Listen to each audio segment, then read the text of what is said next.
sometimes you'll see compound inequalities that you need to graph, inequalities that have an and or an or.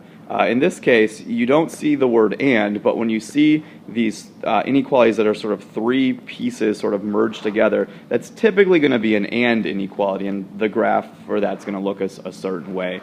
So what I like to do with the ands, because they're a bit tricky at first, like I've already done, I like to draw these lines to separate the three parts of this inequality. And as we do with equations, and we thought whatever you do to one side, make sure you do to the other side. In this case, just think whatever I do to one part, I need to make sure I do to all three parts, and you should be okay.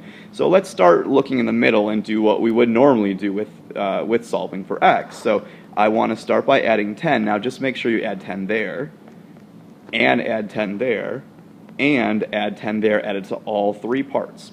Negative 4 and 10 gets us a 6. Again, make sure those inequality symbols don't magically change directions on you unless you ever multiply or divide by a negative, and then flip those symbols around. And then less than or equal to 24.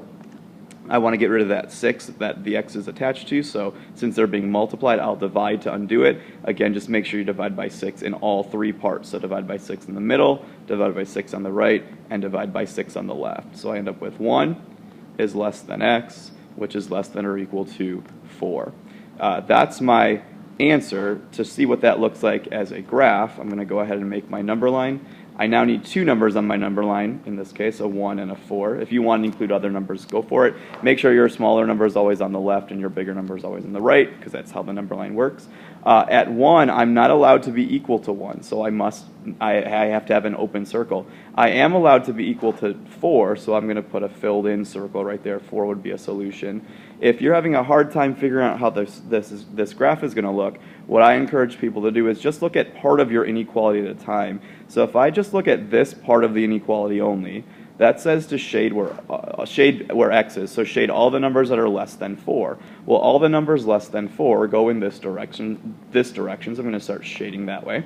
If I switch colors, look at the other part of the inequality. I'll do this part looking at that in yellow. Now just shade this part. And remember, read from the x or rewrite it if you want to see it written with the x on the left. And that says to shade where all the numbers are greater than 1. So all the numbers bigger than 1 on my number line go in this direction. And you see what happens are those two lines end up meeting. And typically that's what your and graphs are going to look like. Not always, but 99% of the time I'd say your and graphs are these two dots that connect. They sort of make this barbell type shape.